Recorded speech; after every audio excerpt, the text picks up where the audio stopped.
Issue ora mismo. Issue pampubliko. Issue pagklaro. Issue hatod aksyon sa Indo ora mismo.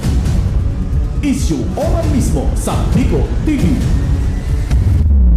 This program is brought to you by Computer Communication Development Institute, Peter and Paul Philippine Corporation, Starboard Inn, Blue Bar and Resto, GSA, Gubat St. Anthony and Cooperative, Keeper of Your Trust, Honorable Renalyn May Duca, City Councilor West District, Sorsogon City, Derm Pure Aesthetic and Wellness Center, City Councilor Danny Dilaja, Bacon District, Mixed Resto Bar, Angel Resort, Honorable Ellen Ativo, Villa Soto Resort, Vice Mayor Luis Leo Sala Jr., Pilar Sorsogon, Christina's Hotel and Resort, Rohel Polleros Botox, Mais Hotel and Resort, Honorable Lester Lubiano, City Councilor East District, Sorsogon City, Mais Cafe, Director Victorino Bitong Daria, Attorney Crunimar Escudero III, Folleros Botox Builders and Design, Ian Rinovalles, sa pagtulong mabilis.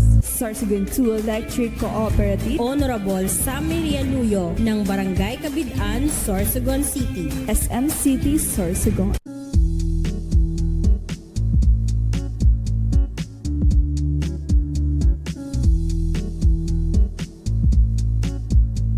Judge Solar Lights Trading, Zia's Beach Place, 30's Restaurant, Beata Beach Sanctuary.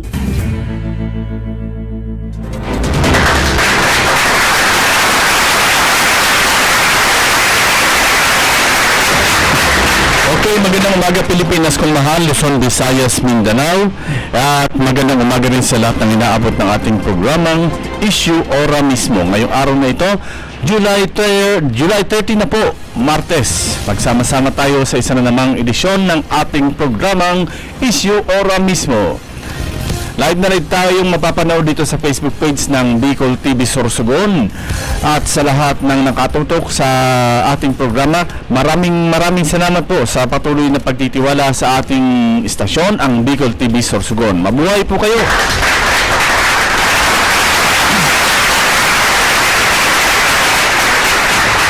At ngayon, bigyan daan muna natin ang ating mga balitang nasyonal, balitang pambansa mula sa pahayagang Pilipino Star ngayon. Sa ulo ng mga balita, 98% ng school nagbalik eskwela na. 6.325 trilyong national budget sa 2025 isinimpin na sa Kongreso. Roque inamin kaugnayang sunraid na bahay sa Benguet. BP Sara kay PNP Chief Marvil, batas ka lang, di ka Diyos. Hindi tanto Okay. Narito na ang detalye ng mga balitang nasyonal, balitang pabansa mula sa pahayagang Pilipino Star ngayon. 98% ng school nagbalik eskwela na. At sa detalye, nasa 98% ng mga paaralan sa bansa ang matagumpay na nakapagbukas ng klase para sa school year 2024-2025 kahapon Lunes, Hulyo 29, habang aabot naman sa mahigit 20.5 million ang bilang ng mga mag-aaral na nakapagtala para sa kasalukuyang taong panuruan. Sa kanyang pagbisita sa Carmon National High School upang personal na makita ang sitwasyon ng pagbubukas ng eskwela, sinabi ni DepEd Secretary Sani Angara na nasa 2% naman ng mga paaralan ang bigong magbalik eskwela, bunsod na rin ng pinsalang idinulot ng bagyong Karina at habagat sa kanilang lugar.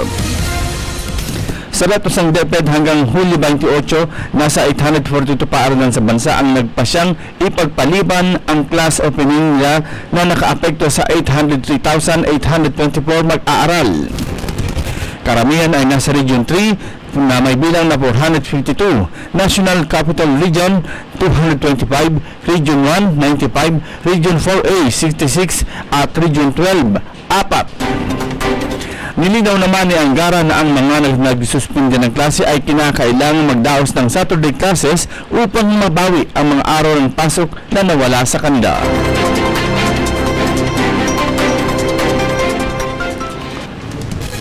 Sa iba pang balitang nasyonal, 6.325 trilyong budget national budget sa 2025 isinumite na sa Kongreso.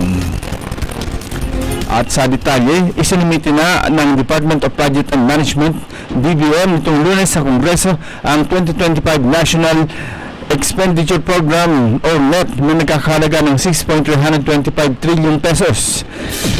Sinabi ni Budget Secretary Amena Pangandaman na kasama sa proposed budget ay Confidential at Intelligence Funds or CIF na bumaba ng 16% kumpara sa 2024 General Appropriations Act. Sa 6.352 trillion pesos panukanang budget, 977.6 billion ang mapupunta sa edukasyon, 900 billion sa DPWH, 297.6 billion sa DOH at mas mababa sa 308.3 billion pesos sa taong ito. 278.4 billion pesos sa DILG, 256.1 billion sa DND na tumaas ng 15.5 billion mula sa kasalukuyang 240 billion. Ang DSWD ay 230.1 billion pesos na mas mababa sa 248.1 billion pesos. Sa DA, 211.3 billion pesos na bumaba rin mula sa kasalukuyang 221.7 billion pesos, habang ang DOT ay tumaas sa 180.9 billion pesos mula sa 73.9 billion pesos. Nasa 63.6 billion pesos ang judiciary habang 40.6 billion pesos sa DOJ.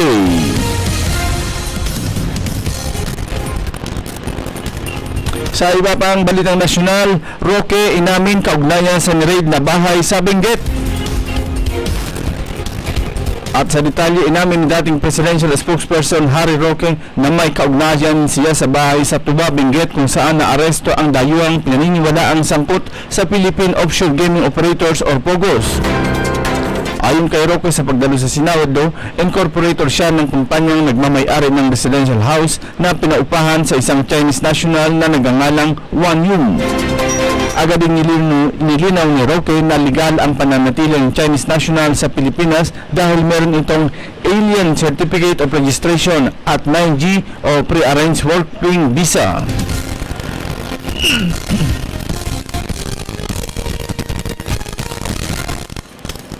Inamin din ni Roque na tinirahan niya ang nasabing bahay nung umalis siya sa gobyerno pero wala na niya sa kanya ang possession ng bahay as of January of 2024.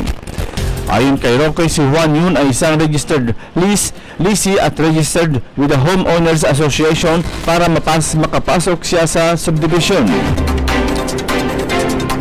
Sa parehong pagdinig, sinabi ni Bureau of Immigration Intelligence Division Chief Fortunato Manahan Jr. na ang dalawang dayuhang naaresto sa Benguet ay isang babaeng Chinese at isang lalaking Cambodian national. Sa pagharap ng pagdinig, sinabi ni Senator Rizal Toberos na ang isa sa mga nahuling lalaki ay wanted sa China at ang Cambodian passport naman ng isa ay fake at ang totoo ay isa itong Chinese.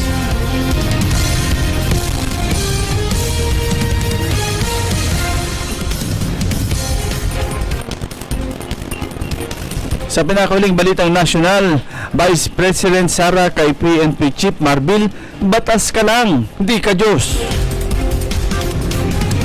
Sa detalye, tinawag na political harassment ni Vice President Sara Duterte ang ginawang pagbawi ni PNP Chief General Romel Francisco Marbil sa 75 tauhan ng Presidential Security Group or PSG na nakatalaga bilang security detail niya.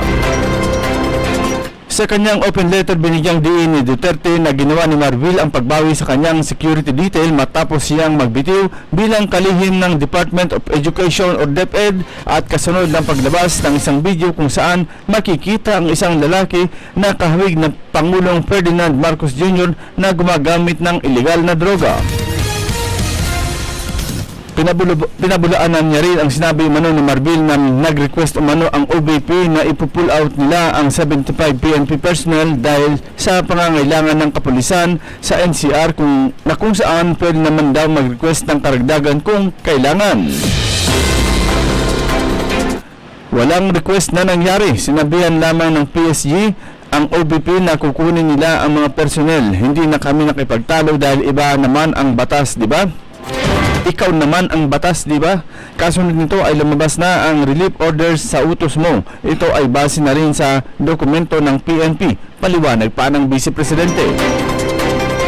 Nagpahiwatig naman si Duterte na ang pagbawi na sa kanyang security personnel ay naglalagay sa alanganin sa seguridad ng kanyang pamilya. Ano ba ang ibig sabihin ng threat sa iyo? Ang banta ba ay maaari lamang magmula sa mga external elements? Hindi na ba threat kung ang harassment ay nanggagaling mismo sa mga tauhan ng gobyerno? Tanong ni Duterte. Kung talagang wala kang nakikitang banta laban sa akin, bakit nagtira ka pa ng 45 na tauhan ng PNP na ikaw ang pumili? Tandaan mo, pagdating sa seguridad ng aking pamilya, ako ang magsasabi kung sino ang karapat-dapat, hindi ikaw. Batas ka lang, hindi ka Diyos.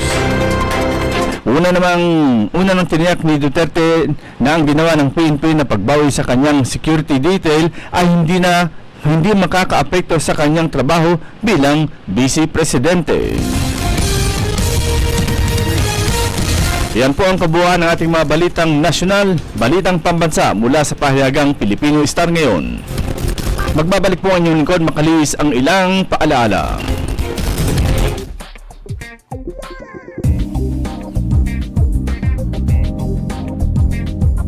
Elevate your staycation as Christina's Hotel and Resort opened its newly renovated private villa designed with an emphasis on comfort and style, making it the perfect choice for family gatherings and even small celebrations. Experience paradise right at your doorstep with their luxurious tropical villas, complete with amenities, free Wi-Fi, air-conditioned rooms, private pools, jacuzzi, and a lot more. They have function rooms for any occasion such as weddings, birthdays, and even seminars. They also have open cottages for day swimming with adult and kiddie pool. For food cravings, worry no more because they have restaurant that offers a wide variety of foods. Have fun and enjoy while singing at their KTV room. Christina's Hotel and Resort is located at Barangay Ginlahon, Sorsogon City. For reservations, contact them at 0908-810-9428 or at their Facebook page, Christina's Hotel and Resort.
If you're looking for a place to stay, come and visit Starboard Inn. They offer a very affordable and budget-friendly rooms for your needs. They have air-conditioned and non-air-conditioned room with television and free Wi-Fi. Starboard Inn, located at the heart of Sorsogon City. So what are you waiting for? Come and visit Starboard Inn located at Alegre Street, Barangay Burabot, Sorsogon City. or visit their Facebook page or contact them at 0928 5549 864.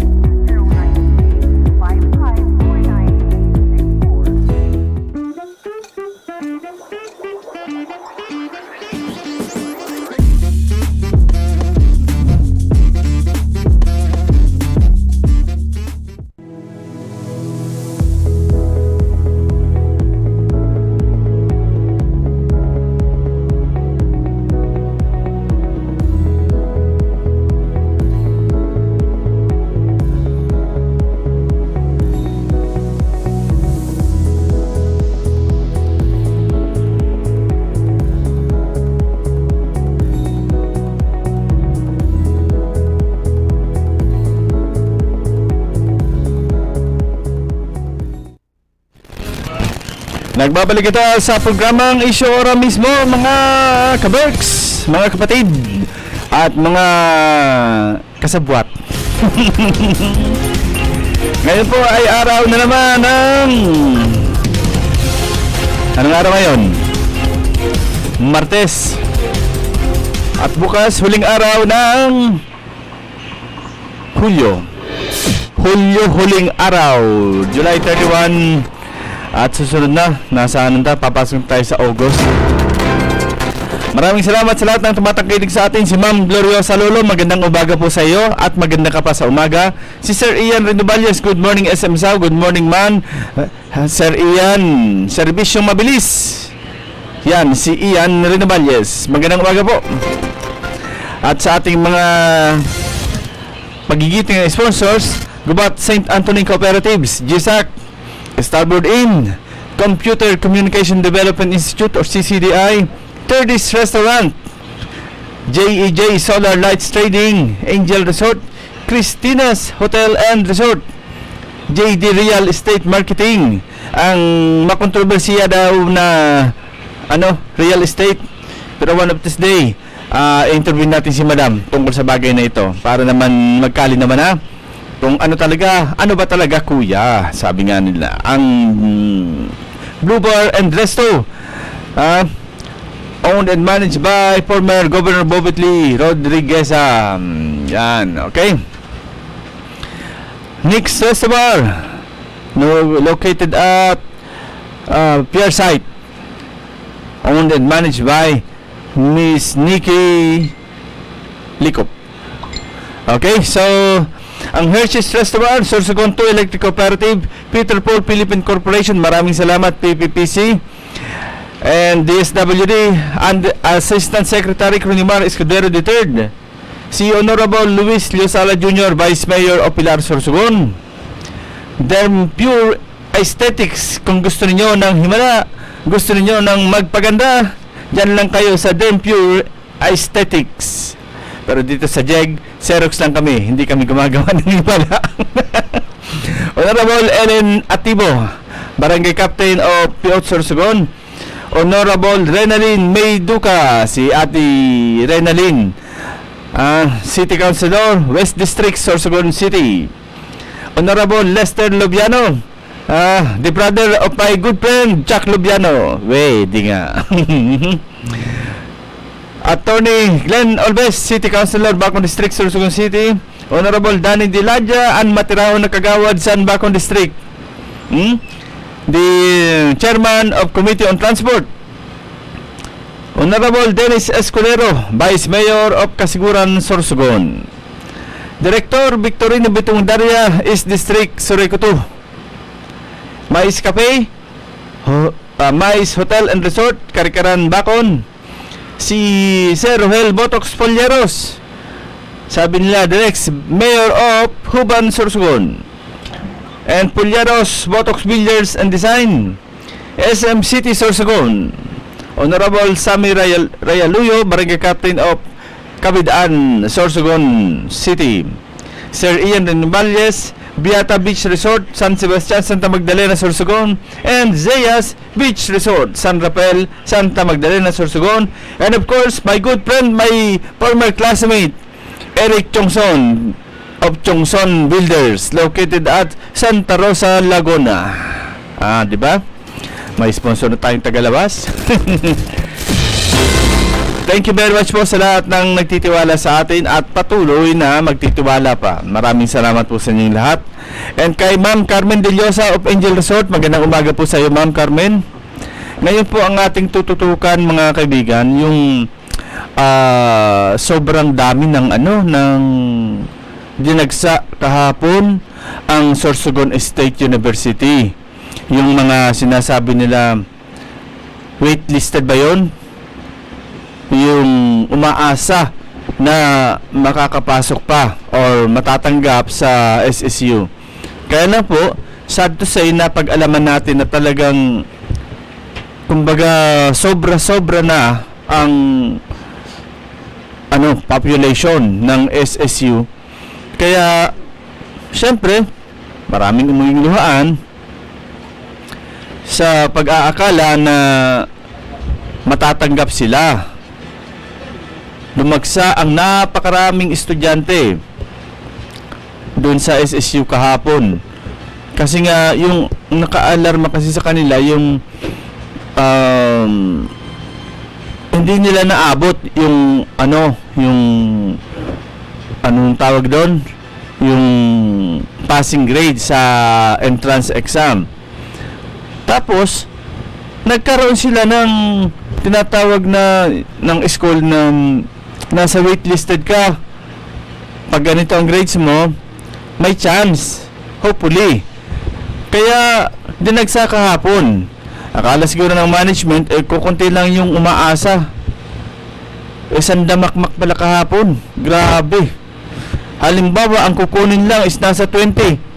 Dinagsa yata ng more than hundreds ang dumating dyan. Kaya hindi naman po ito kasalanan ng SSU. Ayon nga sa isang taga-SSU na kausap natin, di na po natin bagatin ng pangalan, gustong-gusto nilang tanggapin ang mga estudyante. Kaya lang, pag tagtanggap ka ng estudyante, siyempre magdadagdag ka ng faculties, ng mga teachers, ng mga instructors, magdadagdag ka.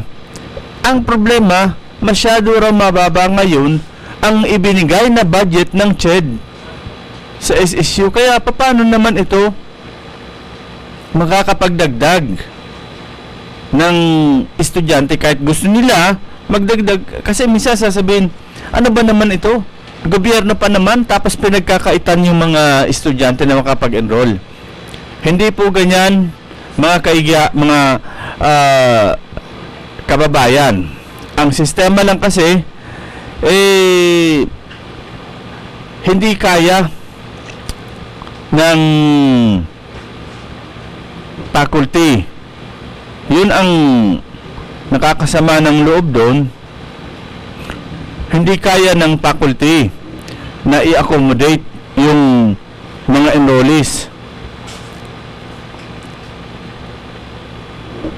Kung lahat tatanggapin nila, magkukulang yung faculty, magkukulang yung teaching staff, magkukulang, kaya obligasyon silang magdagdag. Pag nagdagdag naman sila ng personnel, hindi naman kakayanin ng budget sa pangpasweldo ng mga personnel. Hindi naman po yan yung kasabihan na kailangan mo ng trabaho, binigyan kita ng trabaho, alangan ng pati sweldo, hihingi ka. Hindi po ganyan, ano?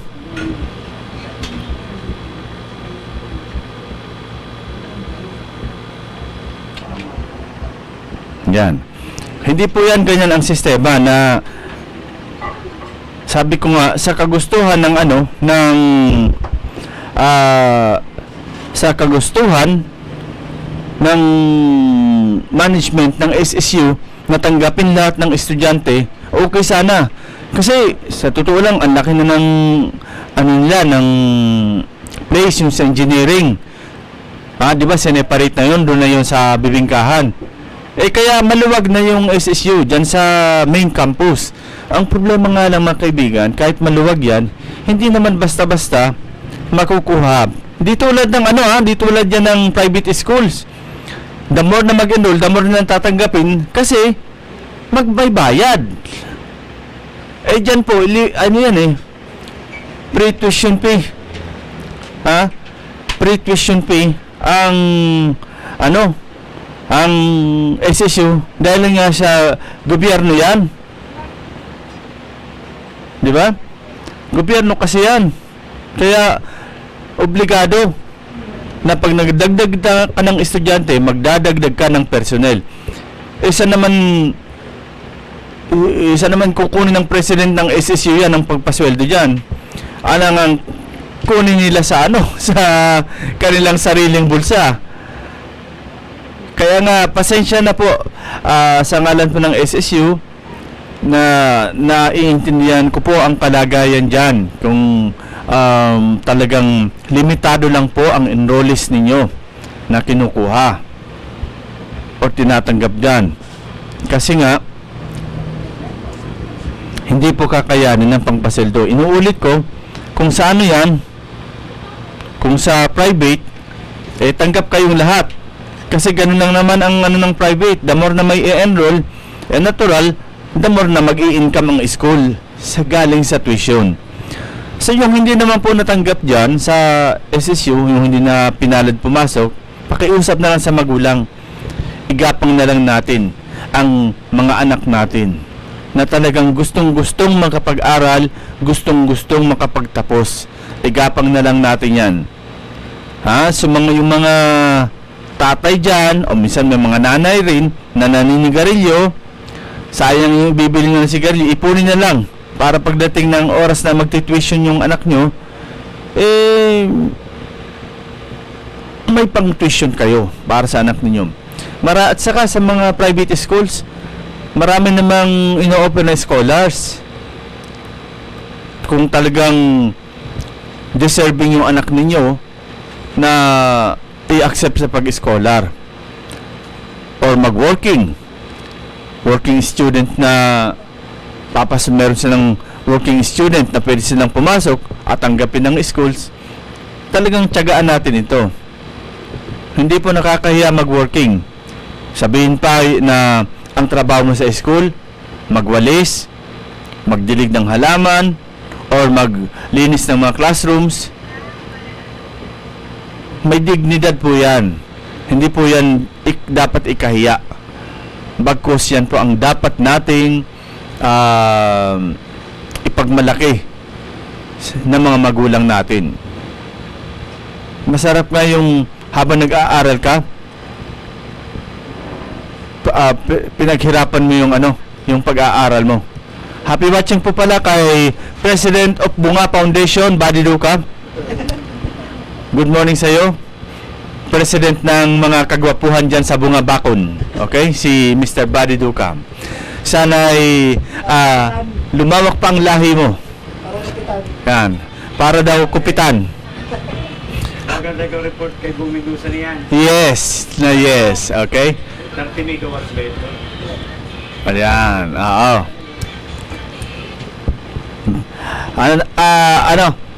Standby lang po sa report ni Barina Duca pa mula sa kanyang pinakamamahal na mayor ng Castilla, Mayor Bong Mendoza. At ito po ang inyong anchor, ang bias na media. Okay, so yan po mga kaibigan ang ating pakiusap sa mga magulang na hindi po nakapasok sa sa public school or sa government subsidized school na SSU.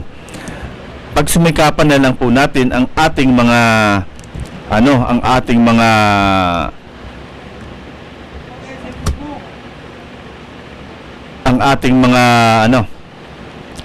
mga anak na dapat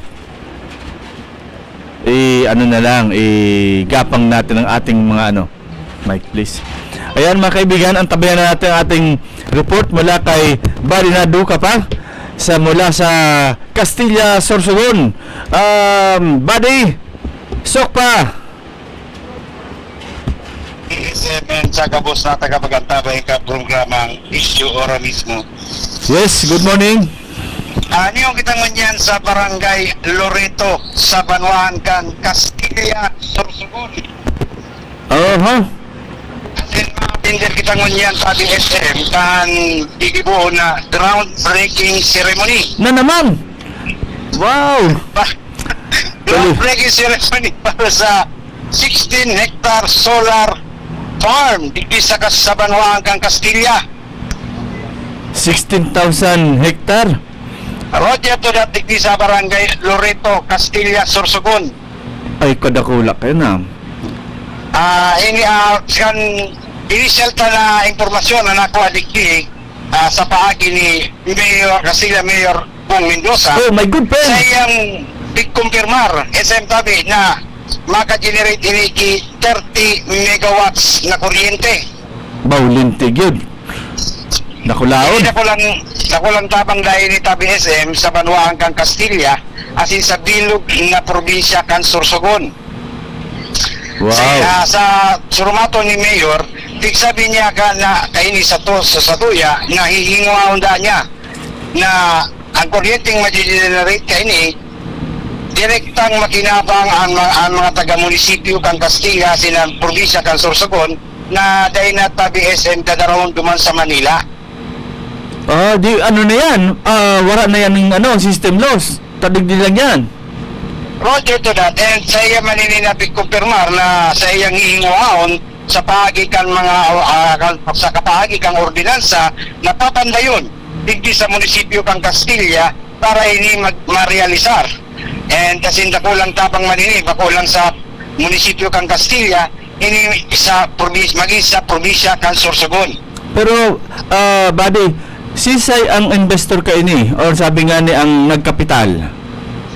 Roger to that, and sa iya pa man dahil pa man pig-disclose sa BSM sa nasabing investor, sabi niya sa tuya kaswapon kan na bisita sa munisipyo kang Castilla, big sabi niyang alato na sana. Ayan, medyo surprise. Pero at yan na ang inauguration ang groundbreaking.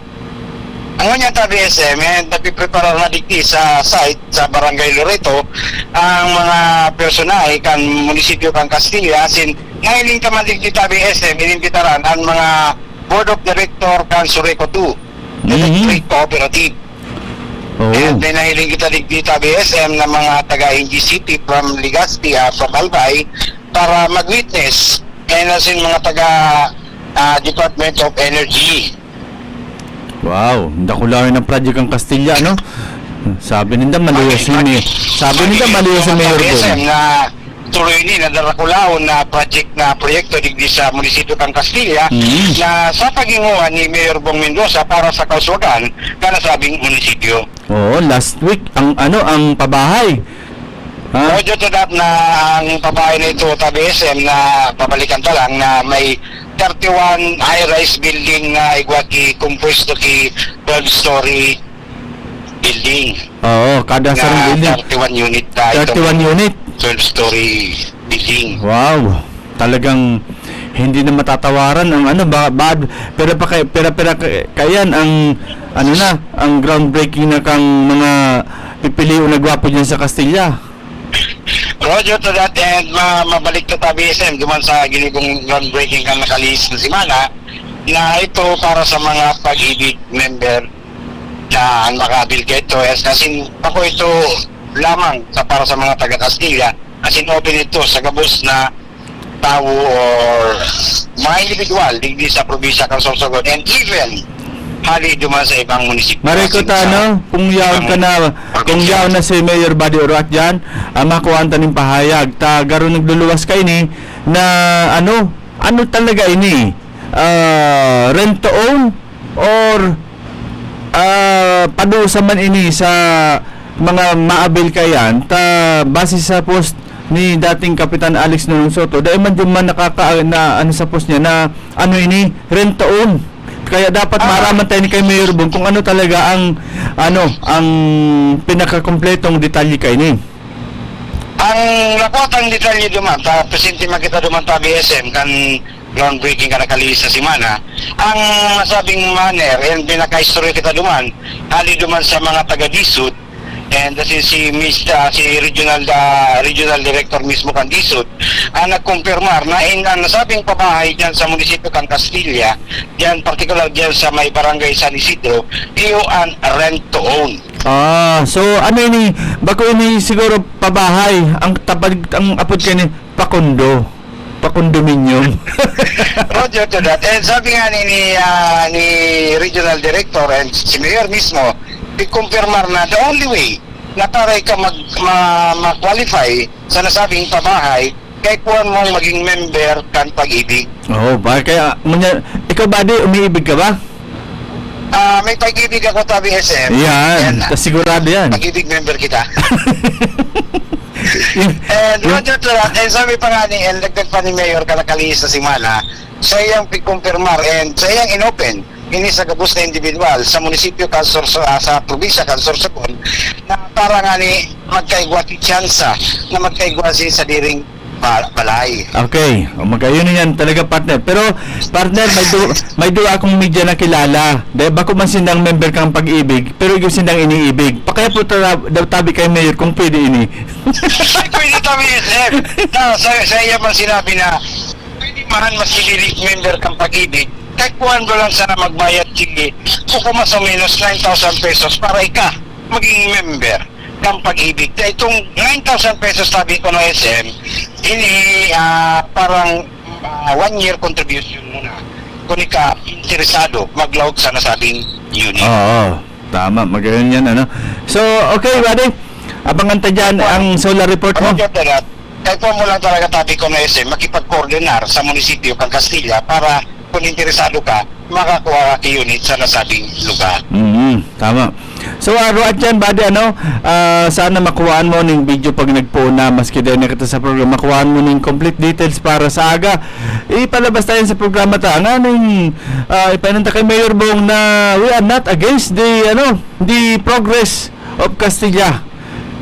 Kung sa tabi-SM na makuha ka mo sa na detalye sa pagikan mga bisita kung sisay pa man tigala-talat pa tabi SM sa presente ang mga bisitang maabot para sa gigibuhon na groundbreaking sa Barangay Loreto, Castilla, Sorsogon. As in, para may pahiling ta kay Mayor na Bicol TV, bako sana sa wrong side. Pero lang kung nasusulsulan ni ka mga media na sulsultan. Kaya na-route kita. Okay. Roger to that. Yan muna tabi SM ang mga kaganapan din para sa gigibuhon na groundbreaking ceremony ng solar farms sa kainan sa probinsya ng Sorsogon para sa issue. Ahora mismo, Buddy Duca reporting. Yan, si Buddy na Duca pa sa sayang special report. Sunod-sunod ang mga kaganapan dyan sa Castilla. Halos surasimana may groundbreaking. Sabi nga ni Naol. Ayan. Okay. So ayan mga tugang, happy watching sa staff ng Metro Health Hospital Dialysis Department, lalo na po kay Dr. Tan and Dr. Cabildo, kay Nurse Ana and Diane. Thanks po from Harvey. Happy watching po dyan sa Dialysis Department kang Metro Health, Dr. Tan, maray na aga po, asin sa kay Dr. Cabildo, asin kay Nurse Ana and Diane. Ingat-ingat lagi dyan, mga sir and madam. So, dagos-dagos kita sa tuwing programa. Yan nga na manood na report ni Buddy, ang groundbreaking kang ito, pirang hektar ito, 16,000 hectares, nagigibuho na 16,000 hectares ang paglalatagan kaining solar panel asin ma-generate inining pirang MB 20 megawatt. So dakulaon asin dagdag ini sa lado kan employment. So syempre ang mga maintenance, ang mga ma-maintain kayan, syempre mas maray na ang i-hire ninda halo man mismo dyan sa barangay na yan, sa Barangay Loreto, Castilla, Sorsogon. Good morning po kay Ma'am Bebot Hilihanoras na nakaantabay sa tuya mo yan. Good morning ma'am, and good morning kay Ma'am Gloriosa Lolo, watching from Hong Kong. Yan, dagos-dagos kita. Asin igwa kita digding igwa kita mga tugang ning mauot na i-share sa Indo. Ani nga ni na ano.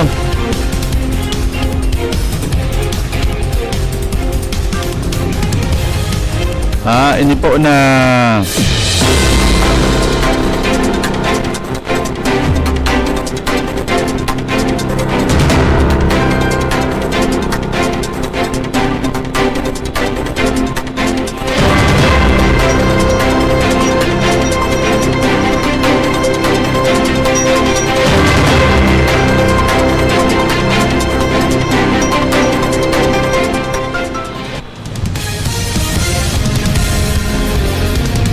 na lingon tangon nini nga sa tuyang live Facebook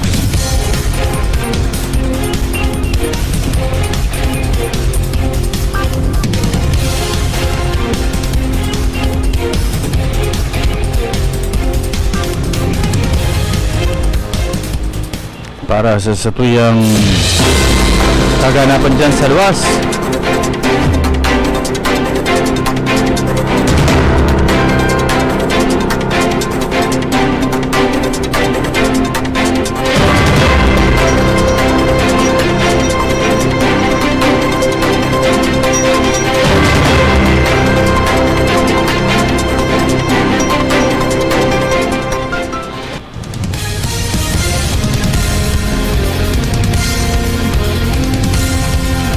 Okay, magpagbati pa ni RV.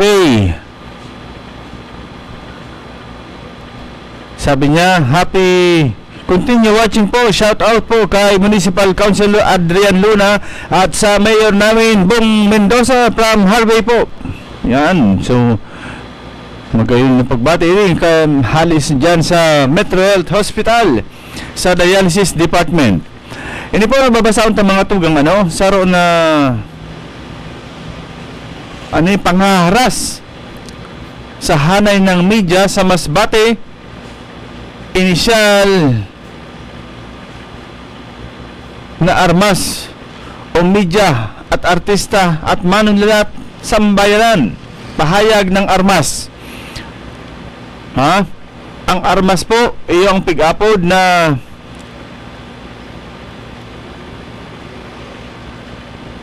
media, artista at manunulat sa sambayanan Masbate. Armas Masbate ang apod ninda. Ano yun po Pahayag ng armas Masbate sa nangyayaring media harassment sa mga media sa Masbate. Pahayag sa media, artista at manunulat ng sambayanan. Hulyo 26, 2024, paninikil sa mga kritiko. Desperadong hakbang ni Masbate Governor Ko para mapanatili sa kapangyarihan. Malinaw na si Gob Antonio Ko ang nasa likod ng pagsasampa ng gawa-gawang kaso sa mga lokal na media ng Masbate na sina Ram Aguilar Season, Benja Higante, J. Legaspi Alparo at mga tumatayo ring information officers ng kanilang LGU na sina Fel Monares at Peter Corpus. Kinasuhan sina Season at mga kasamaan matapos na ireklamo ng kanilang media organization na Masbate Quad Media Society SICO sa kasong plunder o pandarambong at malversation, pagdispalko ng pondo. Sa halip na matapat na harapin niko ang mga aligasyon ng korupsyon at pandarambong laban sa kanya, panunupil ang tugon niko upang patahimikin ang kanyang mga kritiko. Sa kasong ito, malinaw na nilabag ng kampo niko ang karapatan sa malayang pamamahayag ng naturang mga media. Masahol ni Red Tag ang naturang mga mamamahayag batay sa akusasyong sila ay mga kasapi ng New People's Army. Tiyak na hindi titigil si Ko hanggat hindi napapatahimik ang mga kritiko at tumututol sa kanyang maanumalya, tiwali, gahaman at despotikong paghahari sa Masbate.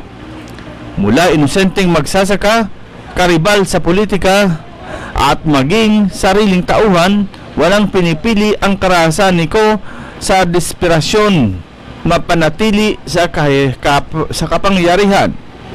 Nasa haligi ng pagkagahaman ni Ko ang mga militar, pulis at iba pa niyang armadong tauhan upang maghasik ng takot at supilin ang pagkakaisa ng mga Masbateño. Bilang revolusyonaryong organisasyon ng mga kagawad ng sining, literatura at mga nagtataguyod ng malayang pamamahayag, binibigyang pagkilala ng Armas Masbate ang paninindigan nila season at mga kasamang media. Sa kabila ng malinaw na panganib sa kanilang buhay at propesyon, hindi sila tumiktop sa mabanta at sa halip ay sitwasyon ay nagpatuloy silang ilantad ang katotohanan para sa interes ng mga Masbateño. Sa kasalukuyang sitwasyon kung saan nagiging kasangkapan ng media para baluktutin ang impormasyon at katotohanan, dapat tularan ng iba pang kagawad ng media sina season at mga kasamahan sa panggigit sa kanilang karapatan bilang mamamahayag at karapatan bilang mamamayan ng Masbate. Ang matapang na pagreklamo ni season ay inspirasyon sa mga kapwa Masbateñong biktima ng pang-aapi para sila rin ay tumindig at magpakatapang na ilantad ang mga nangyayaring abuso at korupsyon sa ilalim ng pag-ahari ni Ko at ng militar. Ang mga naninindigang ilantad ang kabulukan ni Ko ay patuloy na walang makahahadlang sa mga mayang determinadong magkaisa at lumaban.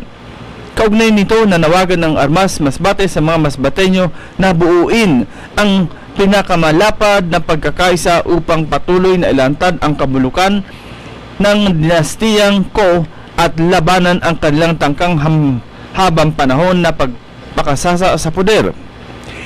Hinihikayat din ng Armas Masbate ang lahat ng kagawad ng media sa probinsya na magbuklod bilang iisang tinig at organisasyon para sa mamamayan. Sa kasalukuyang realidad sa probinsya, ang pagkakawatak-watak ng iba't ibang asosasyon ng media dahil sa sinusuportang politiko, interes, panindigan at issue. Mas masahol ang mga medyang nagiging kasangkapan ng disinformasyon, panlilinlang at pang-aabuso ng militar. Dapat tandaan ng mga kaibigan natin ng media na ang propesyon at karapatang tinatamasa nila upang makapagpahayag ay utang natin sa pakikibaka ng mamamayan para sa demokrasya at kalayaan. Hindi totoong walang pinapanigan ang media sa mamamayan. Dapat at tanging ang mamamayan lamang ang kanilang katapatan. Yan po ang pahayag ng artista at manunulat ng sambayanan or Armas sa Masbate. Parang ano na doon parang ang dating nito is anong tawag doon, yung komunista na kung saan sinisikil na ang karapatan ng media. So parang sa lipunan wala ka ng karapatang pumontra sa kagustuhan nila. Ano man ang kagustuhan nila, parang wala ka ng karapatan na kumontra. Pag kumontra ka, yari ka. Pag hindi ka kumontra, okay ka sana.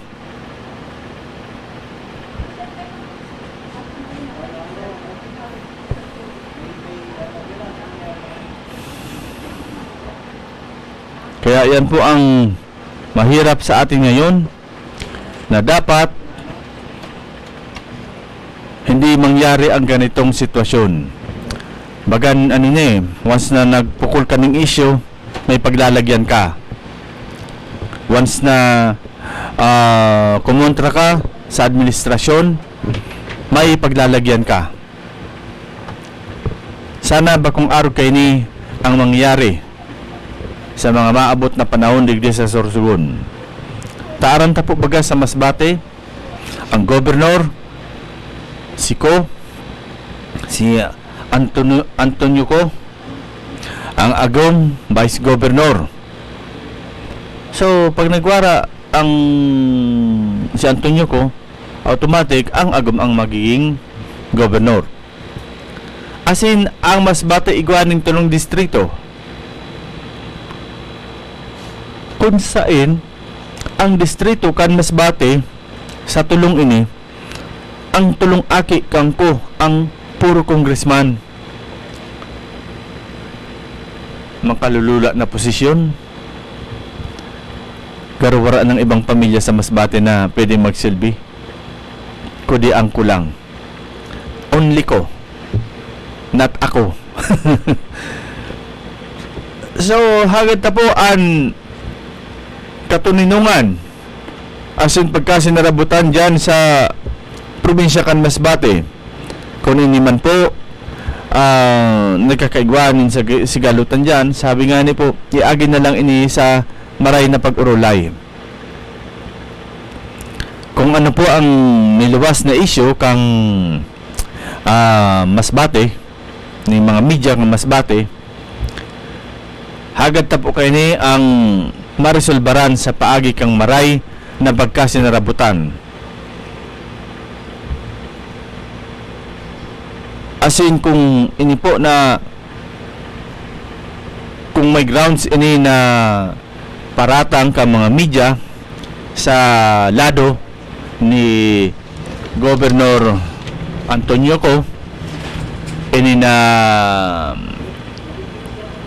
kasong plunder o pandarambong, as in malversation, pagdispalko kan pondo. Simbago na lang po ini. Dahil naman po sana umabot sa sitwasyon na kumbaga kaso sa kaso ang mangyayari. For sure, wala man po kaining laban ang media pag abot sa karasuhan. Diba? Tas sindang nasa posisyon. Ba't paano na lang po kung maraan ng media na maninindugan? Garo ba ko na po ini magayon na sitwasyon?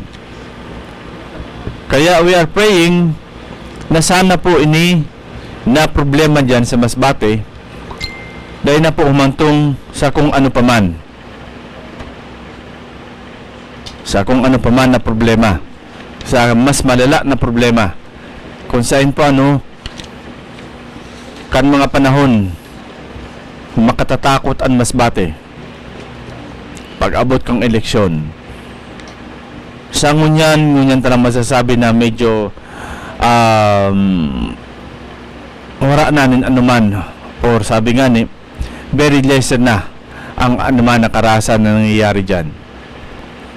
Kaya sa lado kang media na yun na ang voice out kay ning nahiling ninda kung igwasindang basihan na nagkaigwaning plunder or malversation, dapat po ilatag ini bako po na hanapan ning ano pa man na kaso ang mga nagpaluwas ng issue. Kasi issue for issue po kita, bako kita madalagan duman sa pigsasabi niya to na yan kumbaga sabi nga ni issue ang pinag-uusapan. Kung ano po ang nahiling na issue, dapat minisimbagon. Bako po ini dapat iagi sa karahasan para mapatahimik ang nagmamauot na punduhon ini na ano man na pangyayari. So yan po ang medyo masaklap na pangyayari ngunyan dyan sa Masbate City, sa probinsya ng Masbate. Sana hagata na ini magkaigwaning solusyon, maresolba sa maray na paagi. Gaya ng mga tugang inabot ng itakan oras kan pamaarang pansatuyang programang Issue Ora mismo ngunyan na aldaw na ni Martes. Sa Giraray, ang sa inyong likod si Rosauro Mistoso kaibahan ng building staff kan Bicol TV Sorsogon. Sa aga po, abangan kami ni Cap Arles Hanaban sa programang Fight Sana. Sa ngaran kan building staff kan Bicol TV Sorsogon, si Papa Clark, si Papa Joey, asin si Papa Harold. Maray na aldaw, asin Diyos Babalos, probinsya ni Sorsogon. Issue Ora mismo. Issue pampubliko. Issue pangklaro. Issue hatod aksyon sa Indo Ora mismo. Issue Ora mismo sa Bicol TV.